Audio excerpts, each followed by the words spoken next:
오늘 아침 일라디오. 안녕하십니까. 오늘 아침 일라디오 아나운서 오승원입니다. 국가 행정망이 마비되는 초유의 사태가 벌어졌는데요. 사흘 만인 어제서야 시스템이 복구됐죠. 이번 사태는 시스템에 연결된 네트워크 장비가 장애를 일으켰기 때문이라는 게 현재 파악된 원인인데요. 우수한 인터넷 환경을 기반으로 세계 최고 수준의 디지털 정보를 자보여온 상황에서 이런 대혼란이 벌어졌다는 게 납득되지 않는 일이죠. 말 그대로 디지털 재난 상황이었는데요. 그나마 주말이 낀 게 운이 좋았다고 위안 삼아야 할 정도로 부동산과 금융거래를 중심으로 차질이 생기다 보니 국민들의 피해가 속출한 것으로 전해지고 있습니다. 이번 사태가 더 공분을 사게 된 건 민원 서비스가 먹통된 사실을 제때 알리지 않은 데다가 서비스 전면 중단 시 비상 매뉴얼조차 없었다는 것이고요. 또 사태 원인 규명까지 너무 오랜 시간이 걸렸다는 겁니다. IT 업계에서는 유지 보수 비용을 제대로 들이지 않고 있다며 정부 IT 시스템에 대한 근본적인 문제 지적에 나서고 있는데요. 재난 예방도 대응도 참 허술하게 짝이 없는 총체적인 문제로 보이죠. 이 문제가 됐던 시스템은 본격적으로 행정 업무를 재개하는 오늘 오전이 돼야 안정화 여부를 확실히 알 수 있을 것으로 보이는데요. 민원인들 미리 이용에 참고하시는 게 좋겠고요. 또 이번 사태를 통해 다른 서비스들은 문제가 없는지 점검해 보면서 철저한 재발 방지 대책을 세우는 게 중요한 과제로 떠오르게 됐습니다. 11월 20일 월요일 오늘 아침 일라디오 출발합니다.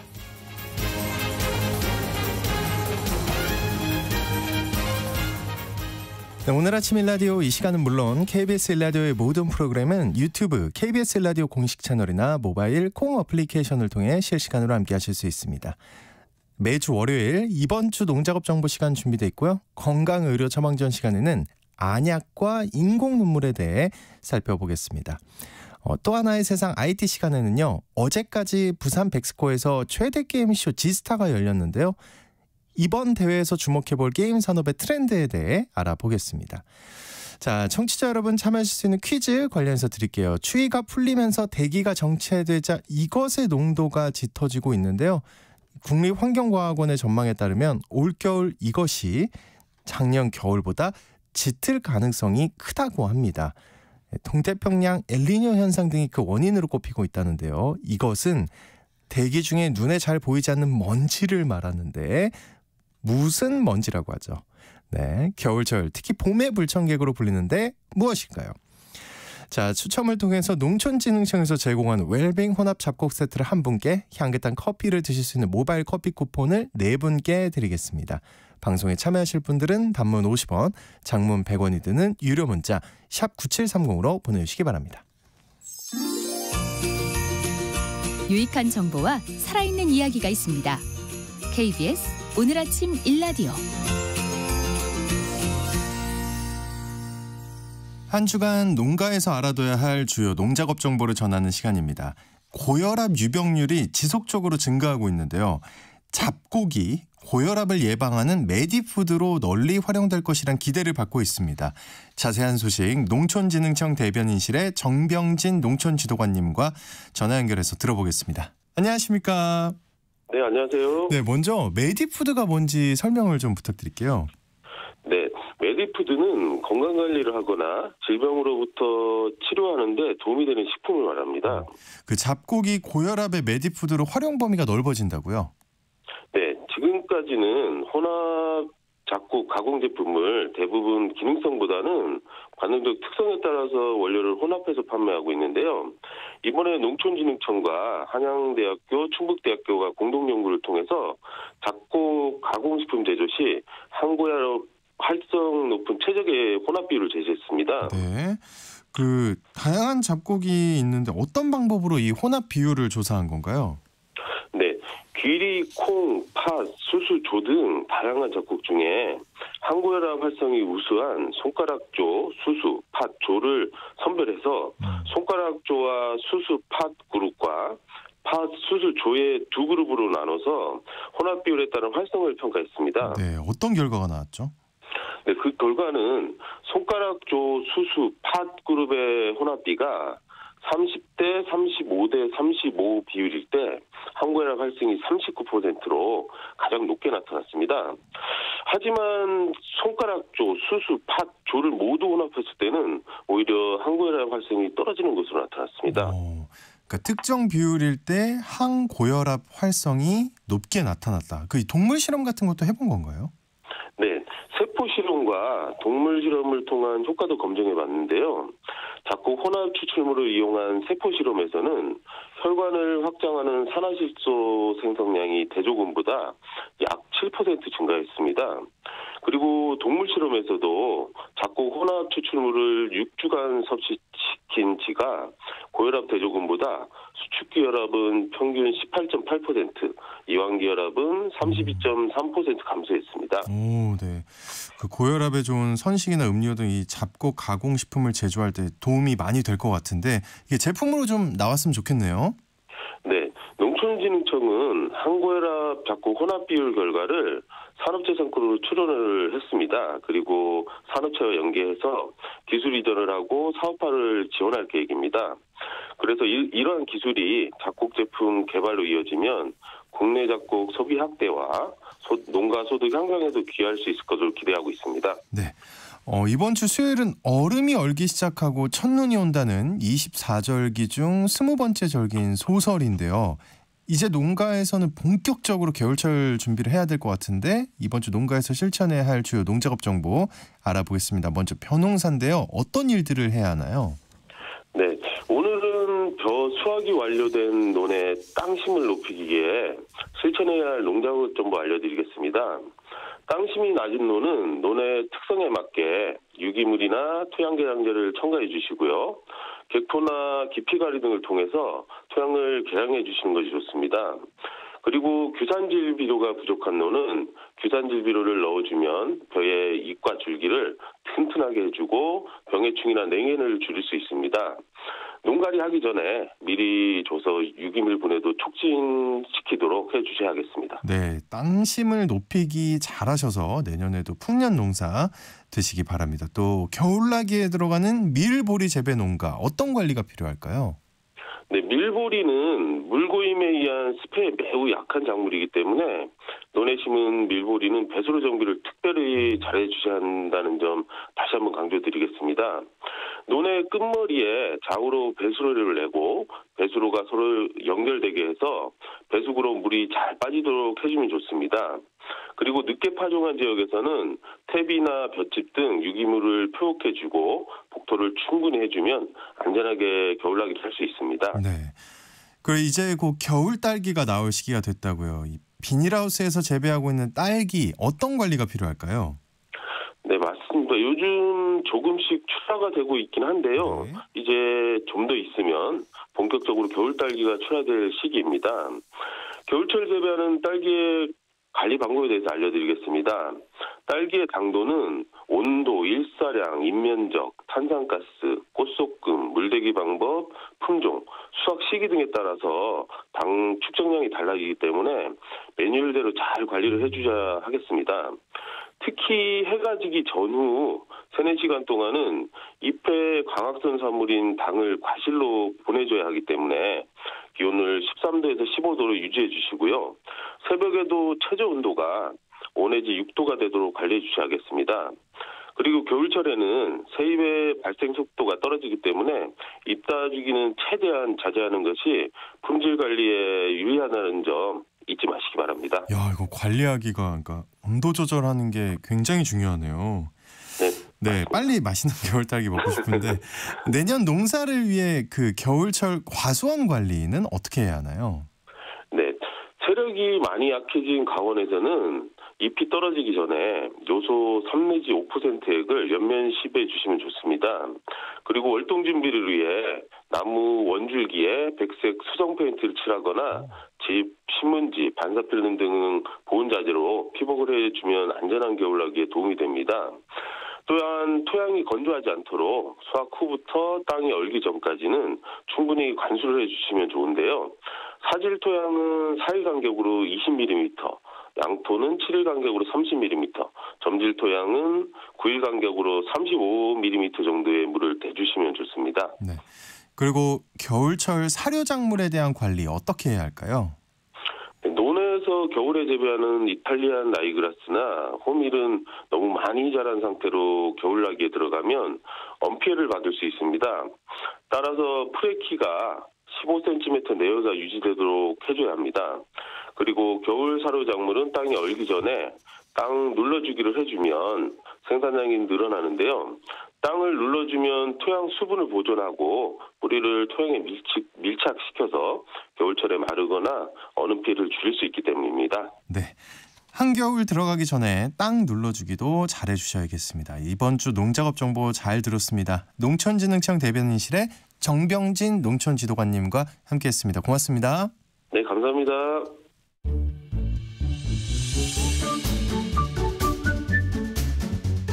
아침을 여는 기분 좋은 습관. KBS 오늘 아침 1라디오.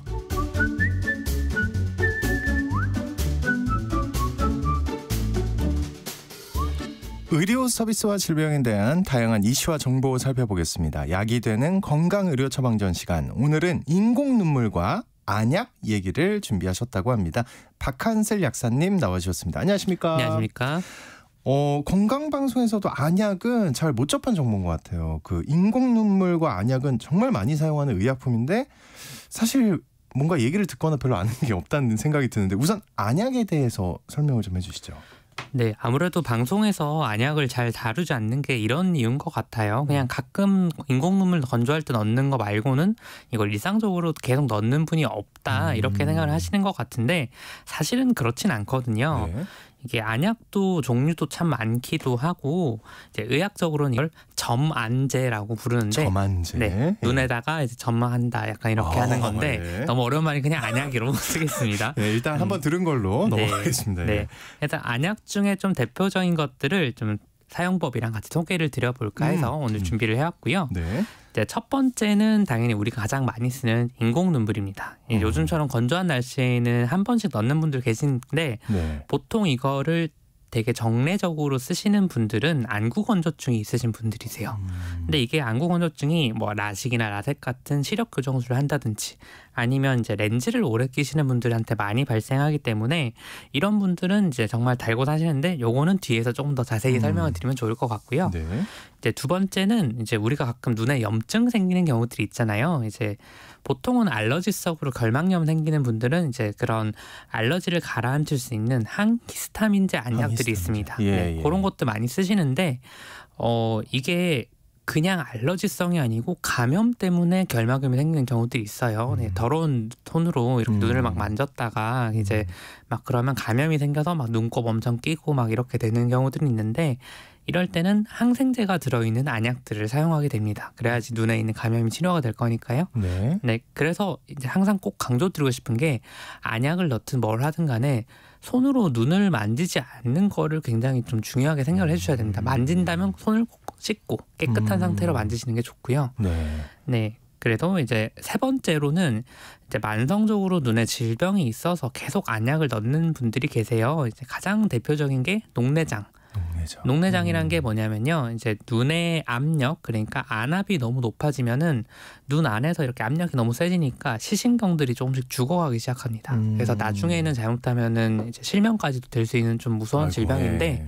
대신 이제 우리가 안약을 잘 넣어서 그 압력을 낮춰주면은 유지가 되겠죠. 네, 그런 식으로 하던 분들은 매일매일 이제 약을 넣게 되는데 저도 이제 녹내장이 있어가지고 있어요. 네, 예. 그래서 아침 저녁으로 계속 열심히 넣고 관리를 하고 있습니다.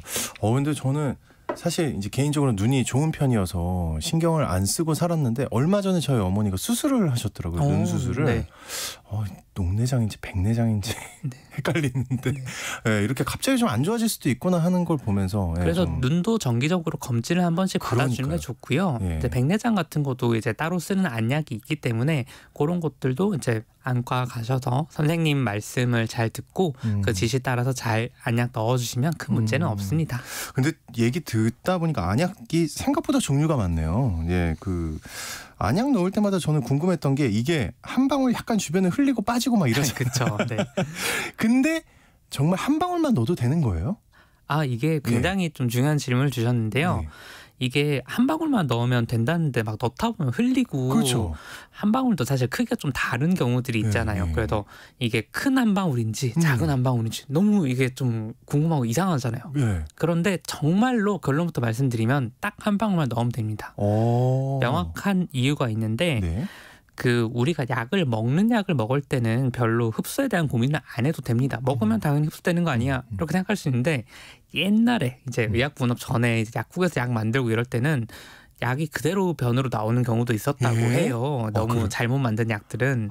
근데 지금은 그런 시대는 아니니까 예. 이제 제약회사에서 다 그런 걸 개발해서 먹으면 거의 흡수가 되도록 만들어졌는데 안약은 좀 그렇지가 않습니다. 왜 그러냐면 우리가 눈에 안약을 넣으면요. 이게 눈에 흡수가 잘 될 것 같지 않잖아요. 그렇죠? 네, 그런 생각이 들죠. 네, 그런데 그래서 이제 얘들이 잘 흡수가 되게 하려면 눈 안에 물이 고여 있어가지고 천천히 흡수가 되게 하는 방식이에요.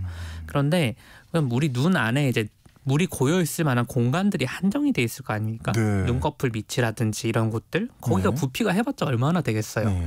그런데 안약으로 넣어주는 거는 이 눈 안에 물을 머금을 수 있는 부피의 한 5배 정도 됩니다. 한 방울이. 한 방울이. 그러니까 어차피 넘치게 많이 넣어주는 거예요. 그래서 작은 한 방울이든 큰 한 방울이든 한 방울만 넣어주면 사실은 이제 충분히 가득 차는 거죠. 어쨌든 이제 그 안약을 그런 종류의 어떤 것이든 넣으려고 했던 분들은 모두가 공감하실 것 같은데 생각보다 잘 넣기가 어렵잖아요. 네. 저는 거의 세수할 지경이 되는데 한번 하면 이 고개에 젖혀서 네. 눈꺼풀 이렇게 들어 올리고 그죠? 네. 이렇게 해서 막 이상한 표정 나오면서 떨구는데 이거 어떻게 잘하는 방법이 혹시 있나요? 이게 참 슬픈 게요. 이제 약국에서 이런 것들을 복약 지도를 할 수 있는 능력들을 가지고 있지만 환자분들이 빨리 주세요 하고 받아 가시는 바쁘잖아요. 그래서 약사님들도 또 바쁘다 보니 그냥 뭐 가시라 이렇게 하는 그런 경우들이 많은데 제일 먼저 해야 될 건 아까 말씀드렸듯이 손을 씻는 거. 왜냐하면 눈꺼풀을 만지니까요. 손으로. 손을 깨끗하게 씻고 이제 정 안 된 물티슈로도 한번 닦으시면 되고요. 그 다음에는 고개를 뒤로 젖습니다. 네, 이거는 뒤로 젖혀요. 다들 하니까 당연한 거기까지 거죠. 갑니다. 네. 예. 그다음에 눈을 크게 뜨고 손가락을 가지고 아래쪽 눈꺼풀을 아래로 당겨야 됩니다. 위로 당기는 게 아니에요? 그럼요. 이게 그래요? 왜 그러냐면요. 이게 보통 다들 위에 눈꺼풀을 이렇게 위로 들어 올리시는 경우들이 많은데 그래야 좀 공간이 많을 것 같은데 네. 느낌에. 그런데 우리가 아까 말씀드렸듯이 안약은 눈에서 머금고 있어야지 흡수가 된다고 말씀드렸죠. 네. 근데 아래쪽 눈꺼풀 지금 한번 당겨보시면 네. 그 눈 밑에 이렇게 눈꺼풀 당기면 그 홈같이 이렇게 공간이 생기잖아요. 예, 좀 시원함이 느껴지면서 네. 이렇게 바람이 거기 통하는 좀 더 고일 수 있게 만들어주는 거예요. 안약이 밖으로 안 나가게. 근데 윗꺼풀은 올려봤자 그런 공간이 생기진 않거든요.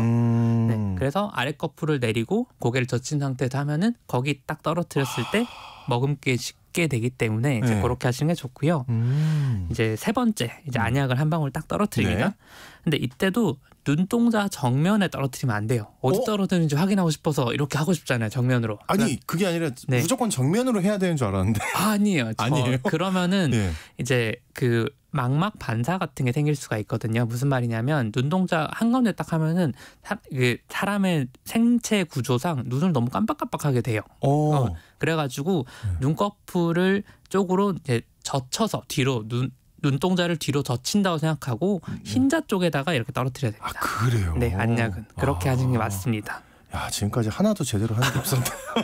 그리고 이때 또 중요한 게 예. 안약을 넣을 때 그 마지막 끝부분 있죠. 예. 특히나 일회용으로 쓰시는 그런 약들도 알죠. 끝부분을 살짝 대고 하시는 분들도 있던데 그렇게 하시면 안 됩니다. 잠깐만요. 끝부분을 대고 한다는 게 눈에 거의 대고 하시는 분들이 계세요. 가까이. 그러면 안 떨어뜨리고 확실히 나오긴 하니까 그럼 편하다라고 생각하시는데 안 흘리고. 네. 예. 근데 그러면은 이제 오염이 될 수가 있습니다. 물론 일회용은 그렇게 쓰고 버려도 상관은 없는데 네. 여러 번 사용하는 그런 안약이 있죠. 통으로 된 거. 그런 것들은 그렇게 닿으면 오염이 될 수 있기 때문에 그렇게 하시는 건 별로 권장하지는 않습니다.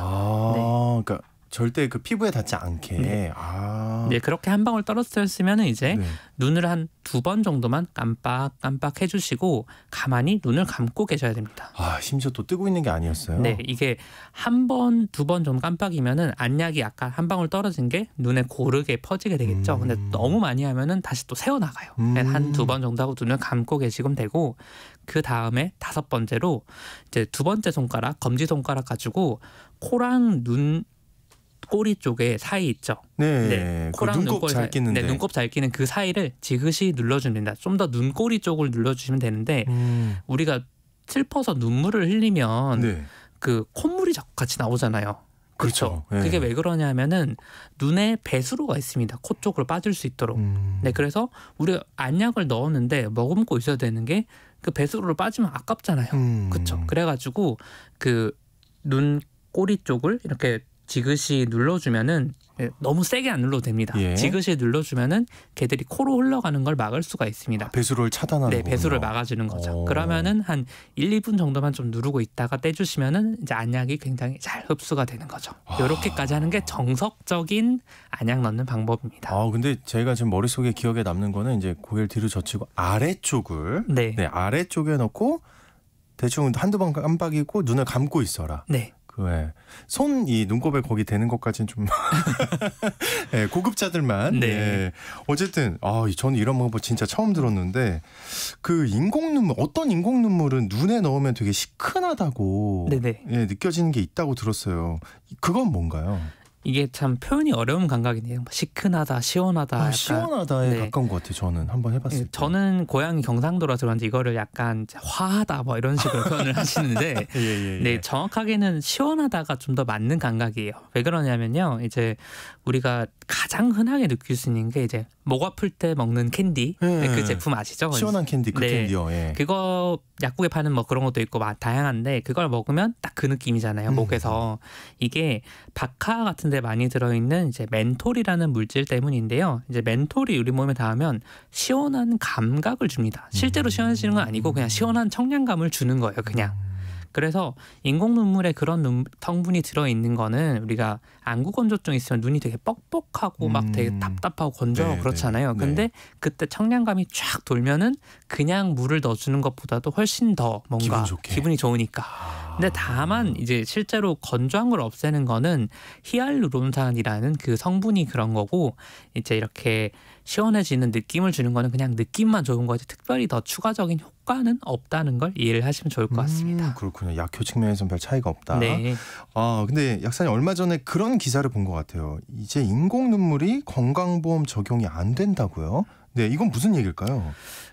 이게 참 어려운 얘기인데요. 이제 인공 눈물 자주 사용하시는 분들 중에서는 이런 얘기를 한 번 정도 들어보신 분도 계실 거예요.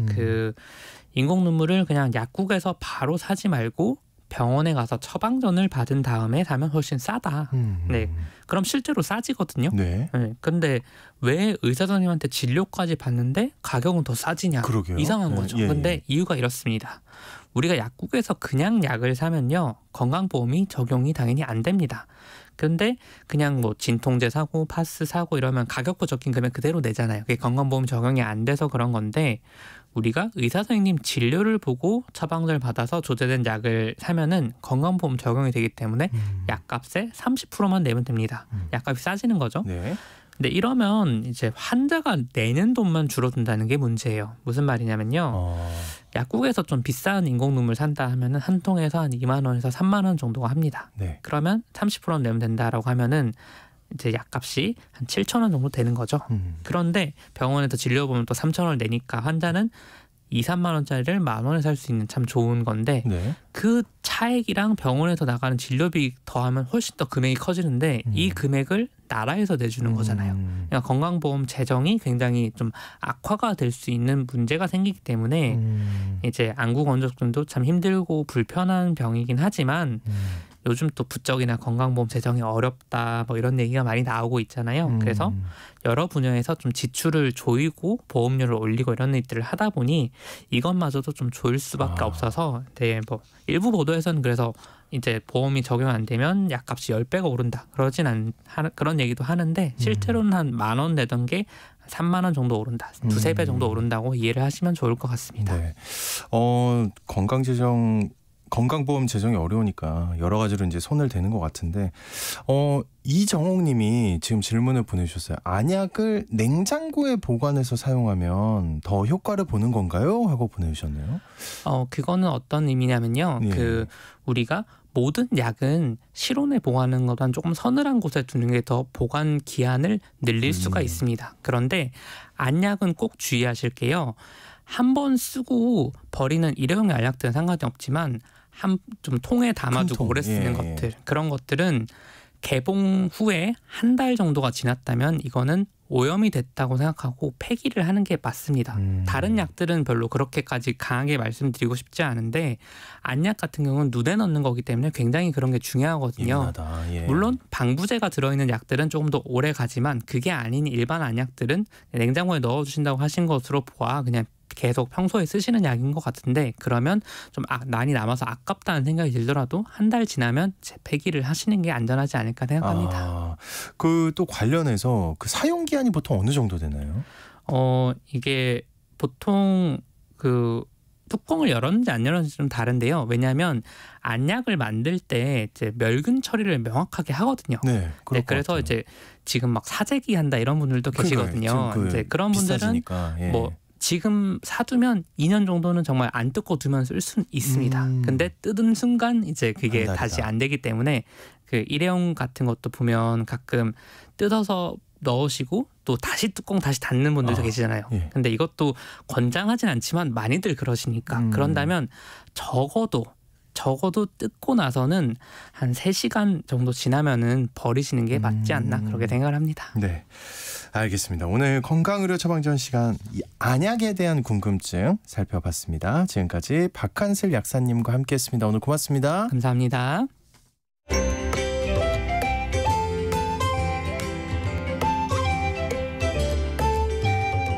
상쾌한 하루의 시작. KBS 오늘 아침 1라디오.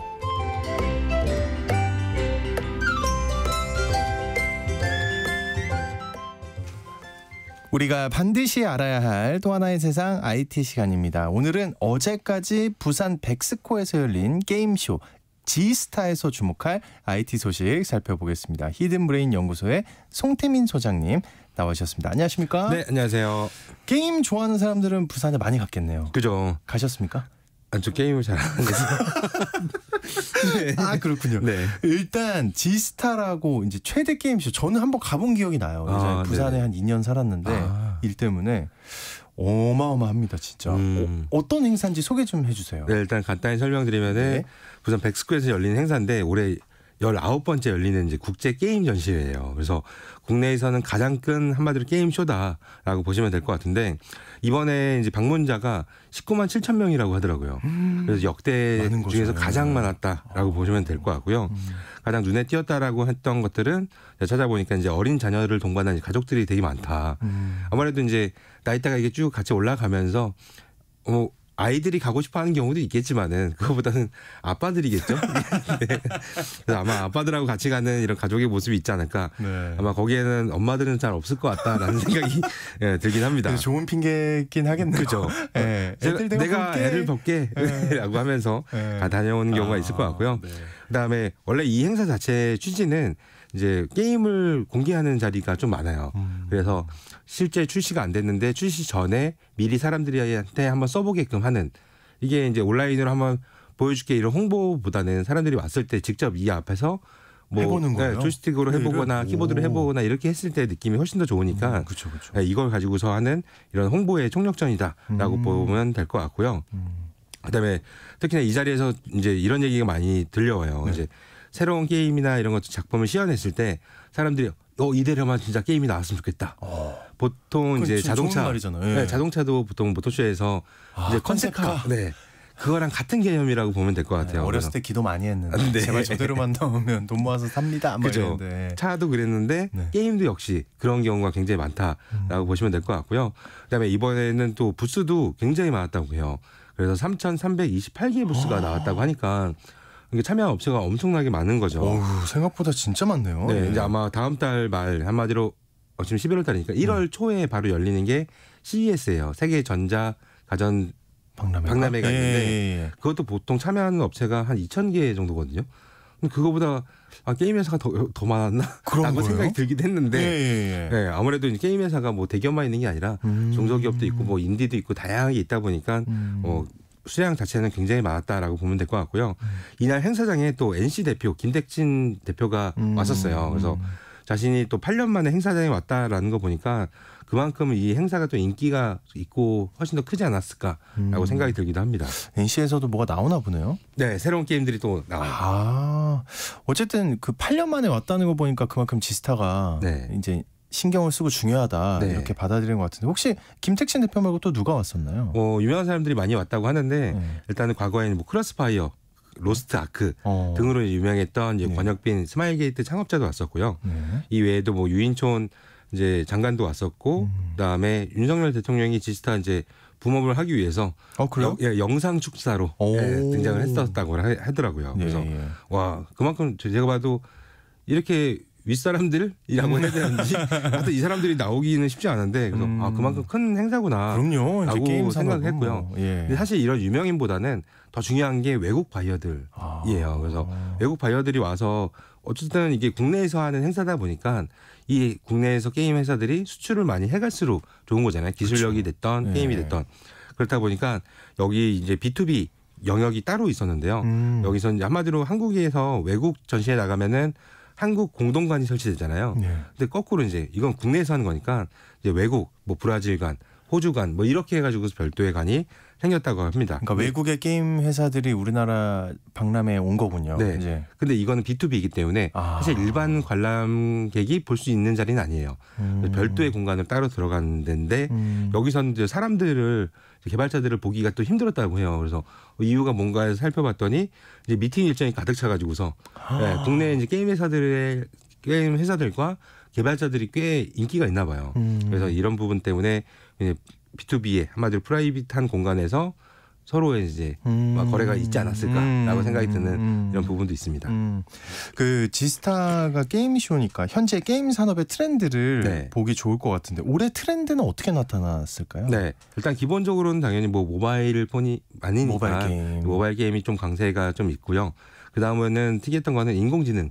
네, 올해도 인공지능 얘기 많이 했잖아요. 네, 엄청 많이 했죠. 네, 그 인공지능이 제가 생각해보니까 인공지능하고 게임을 섞은 얘기를 한 번도 안 했더라고요. 저는 지금 깜짝 놀란 게 네. 인공지능이랑 게임이 어떻게 섞이지? 약간 이런 느낌이거든요. 그죠? 네. 네, 근데 뭐 처음엔 신기한 것도 있고 그냥 이 뭐야 이런 것도 있는데 예를 들어서 게임 난이도 조절하기. 그래서 뭐 그럴 수도 있겠구나. 네, 그거는 지금도 많이 그런 것도 있고 그 다음에 제일 특이했던 거는 뭐 NPC랑 다양한 대화하는 거. NPC라고 하면은 보통 그 게임 안에서 이 진행을 돕는 하나의 캐릭터거든요. 네. 그래서 뭐 약물을 파는 상점이라든지 그죠. 네, 이런 뭐 미션을 주는 건데 네. 그 친구들은 항상 말을 걸면은 같은 대답만 하는 친구였어요. 근데 지금은 이제 달라졌죠. 그 친구한테 지금 날씨가 어때? 이런 다른 대화도 할 수 있는 게 지금 인공지능 때문에 가능한 부분이다라고 보시면 될 것 같고요. 그거 말고 이제 AR, VR 한마디로 증강현실이나 이런 뭐 메타버스라든지 게임이라든지 이런 것들이 또 다시 이슈가 되고 있다라고 보면 될 것 같습니다. 또 다시 이슈가 되군요. 작년에 진짜 메타버스. 네네. 네, 도대체 무슨 버스에 몇 번이야? 농담이에요. 네, 뭐 이런 말 하시는 분들까지 있을 정도로 정말 많은 사람들이 외쳤는데, 근데 메타버스가 성공적이었다라고 하기는 조금 아쉬운 부분이 맞아요. 있었다면서요. 예. 근데 올해는 어쨌든 이슈가 인공지능이니까 메타버스가 거의 언급되지 않았다고 들었어요. 네. 근데 왜 약간 기대를 하시는 거죠? 네. 메타버스? 이번에 이제 게임에서도 메타버스 관련된 거나 VR 이런 관련된 것들이 많이 나오면서 이슈가 됐는데 사실 메타버스 간단하게만 설명을 드려볼게요. 일단 메타버스라고 하면은 한마디로 제 모습을 또 하나의 캐릭터 아바타로 만들어서 그 아바타가 하나의 뭐 커뮤니티라든지 한마디로 또 하나의 사회나 문화적 활동 그다음에 뭐 경제적 가치도 한마디로 거기서 돈을 벌 수 있는 이런 것들이 이루어지면은 얘가 메타버스다라고 하는 거예요. 근데 이제까지는 사실 이런 것들을 제대로 즐길 수 있는 디바이스가 없었어요. 한마디로 스마트폰 그다음에 컴퓨터는 한계가 있다 보니까 그 게임 안으로 들어가야지 더 리얼하게 느껴지거든요. 마치 게임처럼, 영화처럼. 근데 이제 물론 메타의 오큘러스 VR이라는 이런 디바이스도 있었거든요. 딱 쓰는 거 눈에다가 쓰는 것들이 있었는데 이게 뭐 디바이스는 굉장히 뭐 저렴하고 그다음에 이쁘게도 나왔어요. 그다음에 저도 사용을 해봤는데 오랫동안 쓰는 디바이스는 아니에요. 왜 어떤 이유? 어지럽거든요. 네, 보통 30분에서 1시간 하고 나면은 굉장히 어지럽고 근데 되게 짧은 시간인데도 그렇게 네. 어지러워요? 근데 이 어지러운 거는 둘째치고서 네. 여기서만 이용할 수 있는 킬링 콘텐츠가 네. 없었어요. 그런 게 있어야죠. 네, 없었기 때문에 사실 이게 이슈되기 힘들었습니다. 하지만은 내년 초에 애플에서 이제 비전 프로라는 디바이스가 나오거든요. 이거 똑같이 이제 얼굴에 쓰는 이런 VR 디바이스인데 네. 이게 사실 굉장히 중요해요. 이유는 뭐냐면은 뭐 우선 애플을 무조건 좋아하는 사람은 아닙니다. 네. 아니지만은 네, 네. 보통 애플이 나오게 되면은 이 디바이스가 중요한 게 아니라 이걸 이용한 이제 플랫폼을 구축하는 게 이 애플의 역할이 커요. 한마디로 아까 얘기했던 이 오큘러스 VR 같은 경우 디바이스가 나왔지만은 이를 통한 플랫폼이나 킬링 콘텐츠가 없어서 약간 아쉬웠는데 애플이 나오면 그런 것들이 자연스럽게 많아질 거다. 그다음에 많은 회사들이 나는 애플 쪽에다 같이 콘텐츠를 팔 거야라고 하는 이런 생태계가 형성될 수밖에 없거든요. 그렇기 때문에 자연스럽게 내년 초부터는 큰 이슈가 되지 않을까라고 생각이 들고요.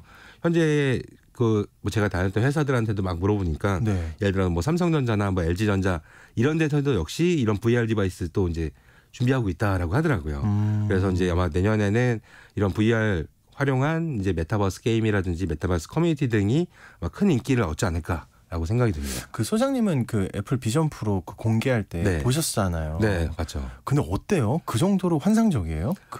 일단 성능이? 제가 직접 안 써봤으니까 그쵸, 정확한 아직은? 표현을 예. 못하겠지만은 그때 설명했던 것들을 보면은 기본적으로 어지럽지 않도록 만드는 기술이 엄청나게 뛰어나 보였어요. 그게 가능한가? 네, 기존에 예. 발표했던 다른 제품에 비해서는 애플 비전 프로가 훨씬 더 그런 면에서 좋았다 보니까 이거는 그래 적어도 남녀노소가 써서 불편함은 없겠다라고 생각이 들었고 그다음에 아까 얘기한 것처럼 사실 제일 중요한 게 킬링 콘텐츠들인데 예. 이거는 기본적으로 비전 프로 같은 경우는 쓰고서 새로운 모니터를 만드는 이런 걸 많이 쓰거든요. 예. 그래서 새로운 모니터. 네, 한마디로 이제 쓰고 나면은 제 컴퓨터가 화면이 앞에가 뭐 15인치인데 얘가 40인치로 바뀐다든지 그래서 거기서 작업을 할 수가 있는 거죠. 아 세상에 네. 작업까지. 네. 그러니까 아마 기본적으로 게임만 한다라고 하면은 디바이스가 많이 넓혀지긴 힘들 텐데 이거 가지고서 일반적으로 뭐 실생활에서 쓸 수 있는 공부를 하거나 아니면 화상 전화를 하거나 아니면 줌처럼 이 화상 회의를 하거나 이럴 때도 사용한다면은 야. 하다가 게임도 한다. 이 개념이 훨씬 더 좋거든요. 아 그러면 그걸 벗을 일이 없겠는데. 그죠. 야, 이 나중에 미래는 그런 거 아닙니까? 혹시 다 그런 거 쓰고 있는? 갑자기 어떤 상상이 되는데. 네. 어쨌든 그 메타버스 키워드가 다시금 이제 등장을 했고 또 주목을 받고 있는 것 같은데 이번 지스타에서도 어땠습니까? 그러면? 네, 맞아요. 네. 이번 지스타에서도 이제 관련된 게임들이 굉장히 많이 나왔었고요.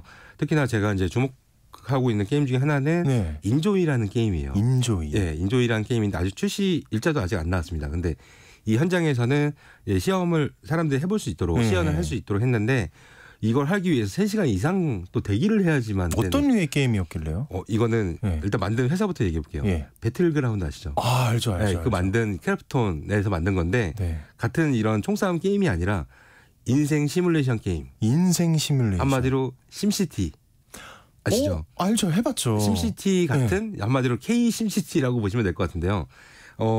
제가 신이 돼서 네. 뭐 한국이나 어느 지역을 선정한 다음에 거기서 캐릭터를 만들고 살아가는 거예요. 집도 짓고 와. 거기서 돈도 벌고 네. 알바도 하고 막 연애도 이러면서 하고. 네, 이런 시연 영상을 저도 이제 봤었는데 네.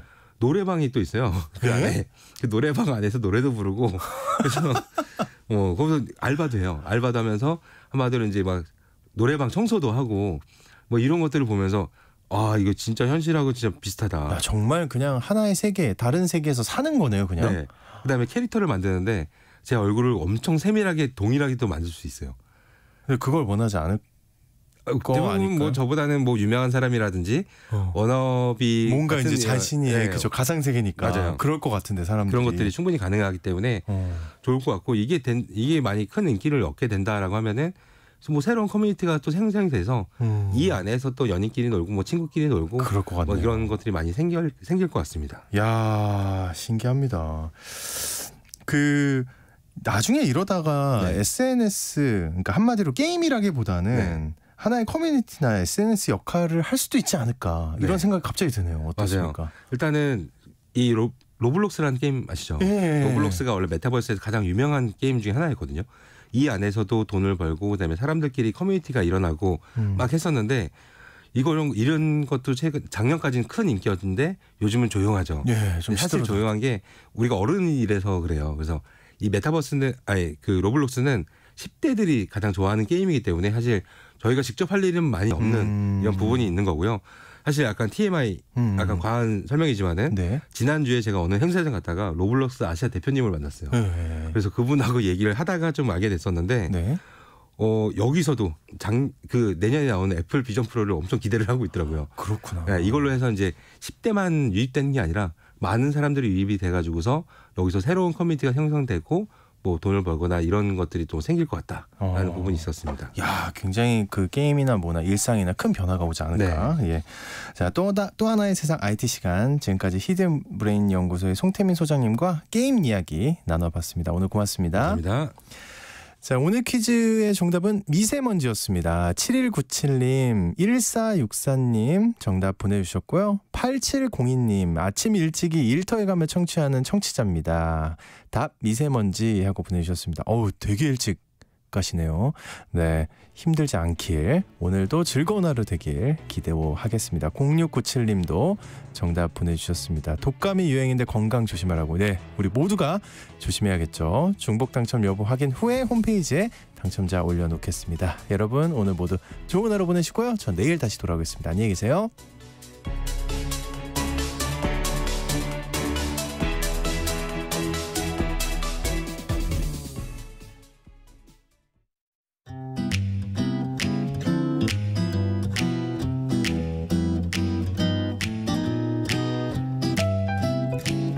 안녕하세요.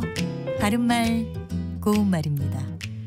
우리말 속담에 엎어진 김에 쉬어간다라는 게 있죠.